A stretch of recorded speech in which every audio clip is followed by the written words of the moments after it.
Hi there, I'm back for a weekly update on the progress of my City of Charlottetown rezoning project. And today's going to be mostly demoing, actually. I finally have gotten to the point that my work is in a database. I have a web application set up on my local machine that connects to the database with some mapping interfaces and a web-facing interface that, I'll just kind of walk you through. Before I get into that, I want to sort of give the update of what happened this week. Early in the week, I think it was Monday or Tuesday, I got a reply from the city with the zoning boundaries map. So that is this map, this layer here. So this is the current zoning map. It doesn't have the exact match. Here, let me turn this off for a second. I'll show you what so this was the map that you can find on their website. This is just the PDF image. It's just a raster image of the map. And my color coding for the map that I've got isn't an exact match for this, but it's good enough for me to kind of demonstrate how it looks. So this is the actual geospatial data. So these are actual polygons, and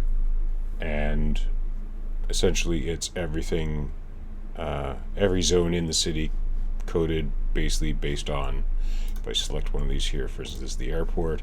So this has got zoning code A because that's the airport zone. Out here is residential. This would be R1L. Then you've got commercial spaces like here, which is C2. So this was the big missing piece for what I was trying to get as sort of an initial concept. So that went a long way towards me being able to spend most of this week on actual application implementation. So just to recap, the week before I learned about this rezoning 2 Sundays ago. So it's not quite 2 weeks. I'm on Friday when I'm recording this, Friday afternoon. And that's where I grabbed both the current zoning map and the draft zoning map. And then I started going through the process of extracting the text out of both PDFs. And so for the context of this particular city, their zoning bylaw has some administrative sections which talk about sort of the development process if you need to go and do an application that requires manipulations of zones, or you want to build something in the city, how that sort of process works. There's also a section on fees, and then there's general provisions, which are sort of standard rules and restrictions around what can be done citywide. And then the real meat of these documents is the zoning bylaws themselves. So every zone, which is these codes, like I said here, C2 is a commercial zone, has certain rules and restrictions around what's permitted, what's not permitted, what sort of spatial parameters might be involved with for things like where you can put buildings on the site, or how much parking you need if you have certain types of commercial or even large residential properties, like apartment buildings and that sort of thing. So last week I was spending almost my entire time, other than doing some of the spatial extraction, I did have I was able to sort of get a copy of the draft zoning boundaries, which is, again, this is a rough, it's basically, I pulled this from the map that's in the actual draft zoning bylaw document, and then just projected it onto the city. It's not, I certainly wouldn't swear that this is 100% accurate, but it's certainly good enough to be able to kind of build out a demoable product, and it is accurate to a very large, into the high 90s for sure. I've then gone and made a couple of tweaks. In particular, I know that these properties here on the zoning map were erroneously coded as the same as the residential that's around it. And so I basically cut those out of that original shape and then added them to the what I'm assuming is what one they'll be in. This is a guess, but all the other commercial properties I could find that weren't part of sort of the downtown corridor and the stuff along some of the big spots along University Avenue were all growth corridor zones. So that's where I moved it into. But like I said, this is my best guess as a rough representation of what this is going to look like. So now that I've got my zoning boundary and draft zoning boundary, again, that's the draft, that's the current. I've also got civic addresses. So this is all of the address points, and this actually comes from a provincial layer, which is free to download off of the province's open data website, which is every address in the province. I just intersected that with the city polygon, the outer boundary of the city, and then that's all the addresses within Charlottetown. In addition to this, I've also got the street network, which is not going to show very well because I don't have any sort of visualization on it, but it's essentially every road that's in the city I've got a layer for. And I've also got a parcel map, and this is another one. This is definitely the least accurate of the models, and this is because, again, I kind of stole this from the street map Schedule C in the draft zoning bylaw. I was able to pull out the polygons that we used as sort of a visual display just to get something that's roughly close. I know there's tons of errors in this. This is definitely not the accurate data, but it's close enough that I can use it for my interface for demoing what I'm going to show you. All right, so on top of that, last week I spent a good portion of the week, really the bulk of my effort last week, was taking those documents, those two zoning PDFs. Okay, so on this side of the screen is the current zoning bylaw, and on that side of the screen is the draft zoning bylaw. So as I was talking about just a minute ago there, down at the bottom is where I found the draft zoning map. So I basically pulled this, because this is a vector shape that I could pull out of the PDF document. I just projected that because it's an exact match for what I do have the geometry of the city. I just basically overlaid it on top and put it in the database as a spatial layer. And then this is where I got a relatively clean version of the parcel map effectively for the city. Again, I just needed the visualization. It doesn't have to be accurate, and this is more for demo purposes. There's a couple of other maps in here, like the Hillsborough Park Community Plan area and the downtown core. These are two layers that I haven't yet created, and that'll probably be one of the things I work on next week. But the big thing that I got is, again, so let me go back to these zoning documents. Let me show you what one of these is. So this is the growth node, for instance. So this is any parcel that's part of the GN zone has these permitted uses. Then there's also lot requirements. So do you need frontage or step backs? These are all technical definitions that are also part of the document as well. But there's nice little diagrams to kind of show you street wall heights, street wall setbacks, or step backs, sorry, max building heights. Lots of different sort of geometries around what you can build in different parts of the city. Again, there's the same sort of thing in the current zoning bylaw. So again, this is kind of what the current zoning bylaw looks like, and it's very, like I said, it has very much the same sort of thing with permitted uses, and then regulations around interior corner lots, sort of different frontages, front or flankage yards, or front yard projections. Again, a lot of fairly technical stuff. The purpose of what I've been trying to build is something like this. So this is the application that I've been working on. Like I said, a lot of I was mostly showing you last week my QGIS interface where I could turn on these different layers and show you, kind of what I just started off this video with. But I always had in my mind building a tool that was more like this. So again, this is a web application. I currently have it hosted on my home computer, although my goal is to post this up online so anybody can access it and at least use it as a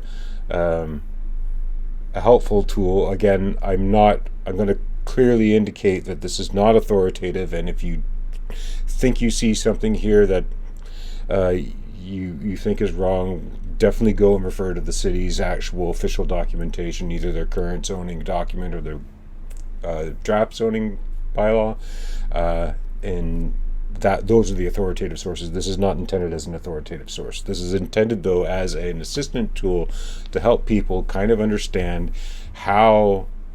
what's this difference between what is essentially a citywide rewrite of the zoning bylaws. And like I said, the real reason why I wanted something like this is because we're going from a city current bylaw of roughly 25, under 30, but somewhere between 25 and 30 different zones, if I remember correctly, to one that's roughly half of that. So what that means is that there's a whole lot of properties from different zones now going to be part of the same unified zone. And so what I wanted to be able to do is build a tool that lets me type in an address, and I do have this doing a sort of a autocomplete style interface. So let's choose 230 North River Road. So then it goes and zooms to that parcel on the map. You can see on the right hand side, so it gives you the address information and the PID, as well as the current zone and the draft zone. And let me see. There's a few things here that aren't really, like, I still have to do some cleanup. This is something I just got working today. But I want to also be able to click compare to draft, and now I've got side by side the current zoning bylaw as well as the draft zoning bylaw, so you can actually see, okay, this currently is R2, it's going to be RN, so it originally was in the low density residential zone, now it's in neighborhood. What is the difference? And so now you can see there's permitted uses, and then here we've got permitted uses here. Now you're not going to get an exact lining up with this current view anyway. This is not my sort of final version of this. In fact, the tabular data has definitely got some issues I have to kind of work on. But basically, what I want to be able to do is, once you select the parcel, we're going to have one view will be, here's the fully written current zoning bylaw, and here's the draft zoning bylaw. So again, you can kind of look at them side by side. There's a couple of things that I want to add as functionality to these views. The big one being for situations like here where it says uses permitted in the R1S zone, subject to the regulations for permitted uses in the R1S zone. I want to be able to inline those permitted uses because I do have the R1S zone in here. And so you can sort of expand that out and take a look at it inline. But I also want to have a second view, and this is the stuff that I don't have hooked into the application yet, which is, so I've done two things with the zoning documents. For each zone, and well, for the entire document, but just particularly for the zone that the property is in, I've got two different renders of that data in my database. One, which is the raw version, and that's what's producing these two zoning documents, which is essentially a line-by-line quotation, effectively, of the zone in the order in which they appear in the PDF, with the addition of tables, in particular with the draft, but even with the current one, sometimes these tables don't appear in line with the regulation, the clause or the section that refers to them. So I've got them getting inlined where I can. Sometimes they are inline like this one here, but again, part of the reason why I find this stuff fascinating is because it is all quantifiable, like numerical data primarily, or like lists that are very explicit, sort of type define things. Like there's a definition of what a duplex dwelling is, or a semi-detached dwelling. Like these are very specific things, but the structure of the documents is very human readable and loosey-goosey, and there's no sort of codified thing. If you were doing this that was meant to be ingested into a computer system, everything would be sort of organized in a uniform data structure, and there just isn't a universal zoning data structure. So this has been my effort at trying to create one so that they're both stored in the same sort of JSON document. So JSON is a JavaScript object notation. It's just like a text file format for structured hierarchical data. I've got a uniform document structure for each of the zoning documents that the data is now fitting into. Then I can take that and push it into the database, and basically I've got a raw view and I have a structured data view where I take things like lot area minimum. That is a queryable field in my structured side of the database. What I intend to do when I get to the finished version of this application, I'm going to have a toggle here so you can have a view where you're looking at the two raw documents side by side, or a structured view where it takes the data, and so if you've got permitted uses, it'll list the permitted uses in the same order and highlight which ones are included or not included on either side. If there's a lot area field, in this case for semi-detached dwellings, here you can see it's structured in this sort of a single cell, minimum 318 meters squared for detached dwellings, 240 meters squared for semi-detached dwellings. You can see here, this would be, again, this is a bug, I don't have the column headers on this table showing up, but I would expect this is probably what this is that detached and semi-detached, because it looks like it's actually this is probably detached and this is semi-detached would be my guess. But you can see the values are different. So you're going from one that was more permissive for semi-detached dwellings to one that is less permissive, assuming that I'm right on what those two columns mean. There's also some issues. Again, some of this is parsing issues, some of this is rendering issues, but we're looking at a pretty rough first go at the user interface, which is what I just got to today. As a down tools exercise, that's kind of why I'm going through the demo here, is like, don't take anything here as polished or finished. And like I said, there are lots of errors and there are some key pieces of missing functionality, particularly that structured area. But just kind of want to show off what I've built in the space of less than 2 weeks. I've gone from an idea, from concept to a workable alpha version of the application. Like I said, there's still some functionality that it's missing. There's still a lot of bugs and polish to go into this, but we've got it. I can go back to my parcel lookup and choose a different address. Let's say Queen Street. And again, it shows me quite a bit. I can turn off the current zoning and just show the draft zoning. This is another thing that I'm going to definitely be polishing on, is I don't have really good coloring for these layers. But you can turn on and off the current and the draft zoning. So if you just wanted to see the current zone or you wanted to see what the draft zone was, I will color code these much more reflective of their zoning type. There's also, I've got a color coding table here, which I don't even have industrial on here, which definitely needs to be its own color code. And then I've also got a map view where you can just view the whole city. And if I zoom in here, I can go and select a given parcel and it will show me what each parcel is. And then if I open up the full parcel here, it tells me the current zone and the new zone for it. If I go back to map, this is something that I do definitely want to tweak some. So say if I want to go in here and select this, open this one up. So this is M2 for this current zone, and HI for the future zone, the draft zone. And so this is heavy industrial versus heavy industrial. So this has just been a renaming of this zone from M2 to HI. And again, you can see the differences in what the permitted uses are for the current heavy industrial zone versus the draft one. Interesting that it's alphabetical in the old one, but not alphabetical in the new one. And again, my intent will be to, on the structured view, make it probably alphabetical and do line for line so you can see exactly which ones are still included or which ones have been removed and which ones have been added. But because it's kind of even here, it is useful to have the 2 pages, in front of you at the same time.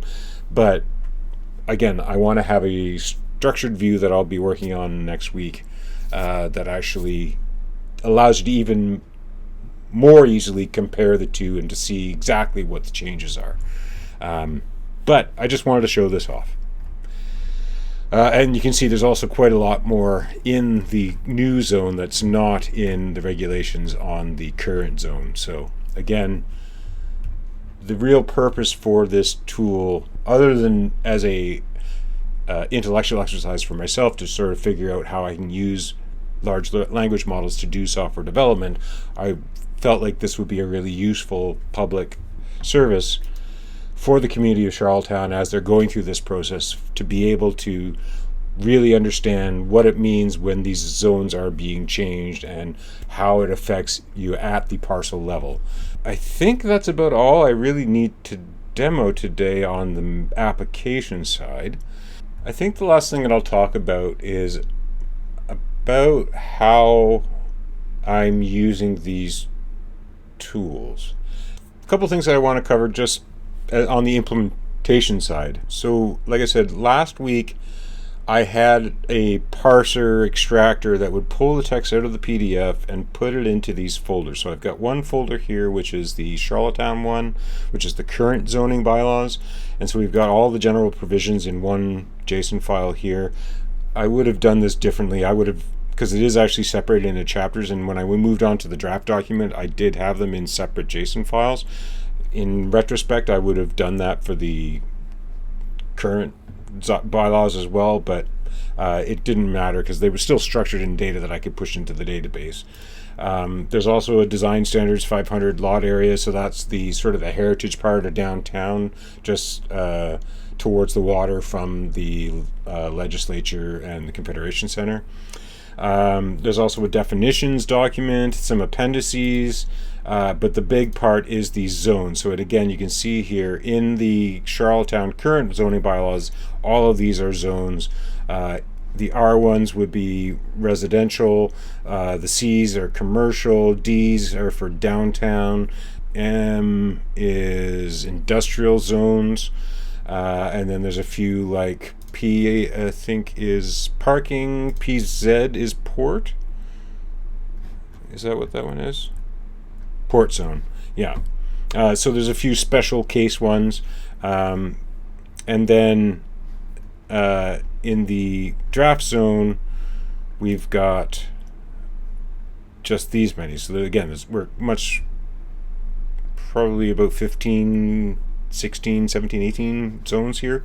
And again, we've got R's are residential, C is conservation, D's are for downtown, G are the growth corridor and growth node for commercial space.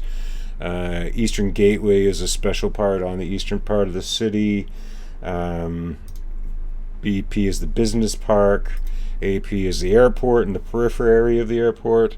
Parks and public spaces, privately owned spaces, so that would be things like golf courses and stuff, I think. Port is the P zone now, and UE is urban expansion. So that's sort of, I think urban expansion is mostly for the remaining farm fields that are sort of at the peripheral area of the city, I believe. I'd have to go and check that again, that are sort of potentials for growth for more urbanization. Okay, and then there's also schedules, which is mostly the zoning maps here in this version of the document. Once I had the very early part of this week, I had a few more parsing errors to kind of go over and fix. But then 2 days ago, I think it was Wednesday, that I started doing the actual database design. And because I already had a nicely structured JSON schema to work off of, all I basically had to do was tell the model, here's my JSON schema, create a database schema, and this is the purposes that I want it for, and it created a full database structure, and then it did the import of both zoning documents into that table structure. Then I got it to take the spatial layers. Let me go back to here for a second. So in my public schema here, I've been collecting a bunch of spatial layers that I've been using. So a lot of these Charlottetown ones are the ones that I've either gotten from the city itself, from the province's open data website, or stuff that I pulled out of the PDFs and put them into spatial layers. The next thing that I got the model to do was to convert those into these spatial feature tables. So there's one for lines, one for shapes, and one for points. And it took all the spatial data from the layers that we were targeting, which were effectively the civic addresses, the current and draft zoning boundaries, the parcel map, the wetlands, which is just a offshoot of the draft zoning boundaries, but it's the actual water spaces within the city, and then the street network. Those all got put into those 3 spatial feature tables and linked to the code table so I can actually do queries on them. Again, I have not done any of I didn't write the schemas, I didn't write the code that did the ingestion either from PDF to JSON documents or from JSON documents into the SQL tables, like the PLSQL, the Postgres table, sorry. And then the last thing that I did was the web interface. The one thing that I didn't use Codex for was the user interface design. So sort of the visual style and the overall sort of the branding of this website. In particular because it seems to be one of the areas that Anthropic Claude software seems to be a lot better at making a good looking website. Doing the actual implementation and the heavy lifting seems to be a stronger point on the Codex side of things. And like I said, almost everything I've been doing in this project has been Codex related. But so Anthropic released a new package called Claude Design, which is currently in a free sort of trial mode. So whether you have a free or paid version of Claude, there's an additional set of tokens you get every week that's specifically for Claude Design. And so I worked through a conversation here where I pointed it at my GitHub repository and said start creating a design system, and I gave it there was some back and forth about what it was that I wanted, but basically what I said was I wanted to have a parcel lookup, I wanted to have a map explorer, I wanted to be able to view a map of a parcel when you select it, and then the zone comparison kind of thing. And so I got it to whip up this set of design files, which I then downloaded. So it's just basically there's an assets folder, preview folder, which is where the sort of mock-ups are here. Oh no, these are like mock-ups of different things like branding, that sort of thing. There's UI kits, which are sort of for the page functionality. So those are my 4 pages. The Map Explorer and the Map Explorer leaflet are basically the same. Just like I said, one is focused on looking at a specific parcel, and the other is more about browsing the city. Zoning comparison is the one that I showed you for the 2 zones. Again, although this is not really. So this is what it came with. This is not exactly how I implemented it, but it was kind of again, I was more concerned about what's the overall look of this page going to be, the fonts, the layout, and that sort of thing. And so that all translated nicely to this here, this actual implementation here. So again, you can see it's fairly similar. If if I go to the map explorer, again, this is all just kind of rudimentary, but you can see here we've got our parcel with our zoning here. That's all been translated. Let me choose a parcel just so we've got it. Open the full parcel. Right, so we've got a nice, again, ignore the fact that this map is just a mock-up, that we've got all the user interface here that on both sides that matches this side and this side here. So again, I did quite find the Claude design useful for doing sort of web page and website mock-ups, just describing what is it that I want it to do and what sort of overall functionality that I want. And then I exported that into my project folder and then told Codex to, hey, here's the design language that I want you to use in building the website. And it went and built the pages as they were needed to work and hooked them up to the database all automatically. In fact, let me show you that part of the thing. I added the design kit to the web public folder. I want to use this design kit to replace, so I did have a little mock-up web page that I was using to do some data quality processing. Again, I got the model to do that for me, but I said, okay, here's the different folders and what I want it to do, and then it went and designed a plan for what, the web demo design kit plan, that document here, and then it after that I put a phased status so we could track current progress, and then I told it to start implementing. And that's basically all that I had to do, was just implement phase 1, and then once it did phase 1, I verified that it worked. Then I moved on to phase 2, just said implement phase 2, and it went and did that. Phase 3, and I did that all the way through to phase 8, and by the end of phase 8, I had effectively a fully running website. And then I just needed to deploy it to my Docker instance so I could run it and demo it.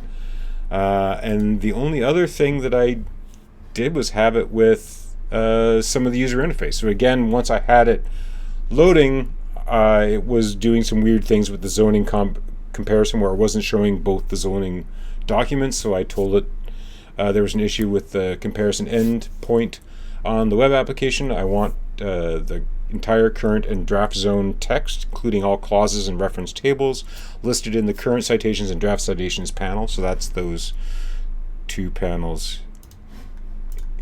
Let's go to the compare to draft. So that was these two weren't being rendered properly, and there was a couple of extra fields here. So basically I just told it, hey, this is what's wrong with it. I want you to fix those, make sure it's got the full content, make some adjustments. It didn't have the name showing up. This was just a repetition of the zone code, so that wasn't showing up properly. Again, I just told it, hey, that's not working, and then I went and fixed it. This is such a liberating way to do software development. My workflow that I find success with is to make sure I put a lot of thought and effort into describing in as explicit detail as I can the workflow that I want the model to follow, and have it build out a plan document and a timeline. And then once we've agreed on, and I review those, and as long as the plan makes sense and it's got the sufficient level of detail that I want and it has a timeline that I can follow, I just then tell it, okay, we're working on this step of the plan, you do the work, and then I go and check the results. And if the results look acceptable for what it is that I'm looking for, I just tell to I commit the changes, and then I tell to move on to the next step. And if it doesn't quite work, then I go a little back and forth. But there actually, I've found it really surprising how little input and redirection I need to do with the latest ChatGPT model, the 5.5. Even on low, when you're choosing your model, you can choose 5.5, 5.4, and then there are a few other. These are all, the lower model you do, the cheaper it is, but also the less capable it is. I'm sticking with 5.5 just because I find that it is a really successful model. But last week I was using the medium intelligence, which again is sort of a amount of time that the model spends reflecting back and internal processing as it works on a task. Extra high, it'll spend a long time. So if you're doing something particularly complicated, you might want to bump it up to medium or high or extra high. I have never used high or extra high. I have done The one time that I went to medium this week was when I was starting the next phase of the database implementation. I think I said, here's what I want to do, and I bumped it up to medium just for that one task, just to give myself a little more confidence. And I'm not even sure that I necessarily needed to do that, because every other task that I've had it do in this whole week worth of work was on low intelligence, and there was nothing particularly egregious with its effort. Like I said, if there were issues, things that it did wrong, it was mostly because I wasn't clear on what I wanted it to do. And all I had to do was clarify and give more detail, and it fixed it. And like I said, it's an incredibly liberating experience as a software developer to have effectively an entire team under me for a extremely reasonable price. I'm only paying less than $30 a month for this product, and it gives me enough tokens to work basically a full-time week on this project. Well, almost. I think I certainly had times where I wasn't using the model, but if I was using the model like 100% of the time, I probably would burn through my entire week's worth of tokens in 3 to 4 days. But because of the amount of work that gets done, I do have to spend a fair bit of time doing review, code review and testing and documentation and planning and all the really, the challenging stuff, but not the repetitive stuff that I would need to normally do in software development. So just to sum up, I find it incredibly liberating to be able to implement something like this. Like I said, I still have a fair bit of work to do, but in another week, I'm going to be pretty close to a final product. And to be able to even get to the point where I actually have I have a really truly functional prototype with a pretty close to production level database, with again, approaching production QA data content. I feel pretty confident that almost everything that I have that's been pulled from these bylaw documents is accurately transcribed and organized and stored in the database and connected to spatial layers that allows for incredibly detailed and complex queries and pulling that data onto a website, live actual data, in less than 2 weeks. This would have taken me months on my own. It saves so much time. And the fact that I know, just based on these 2 weeks experience, I know when I get to next Friday, the only things that will be left will either be new functionality, new scope that I want to add in, or very minor polish that needs to be done. And even that, I'm pretty sure I'll be able to get a fairly polished version of, at least a 1.0 version of this product for next Friday. And that is both liberating and exciting. So anyway, I'm going to sign off with that. Thanks for watching this. I'm glad I was able to actually start having something to demo. Next week, like I said, will be focused on polish and bringing in the structured data in particular, as well as there are some other features I would like to add in. Whether I get to them next week or not will depend on how quickly I can kind of knock off the remaining bugs and polish. But yeah, I'm really excited to see what I'll have in another week worth of effort. And even now, I'm standing. I think I've still got about 10 to 12% of my tokens left. So my rollover right now is on Tuesdays. So even this week, I wasn't able to do work on this on Monday. I only worked on it from Tuesday, Wednesday, Thursday, and Friday. And I still have some tokens left. So I will actually have, I don't plan on moving any further on this. I'm going to go off and have fun and play some other, play with my Claude subscription on my game programming this weekend. And then come back to this on Monday, and I'll actually have some tokens, so I'll actually be able to do a full 5 days worth of work. Whereas, like I said, this past week has been a shortened work week because I didn't have access to tokens until Tuesday. So, cool. It's amazing how quickly this stuff is changing and how much you can accomplish now If you have the skill and the knowledge, you can build incredible things in incredibly short times. Thanks for watching, and I will see you next week. Bye for now.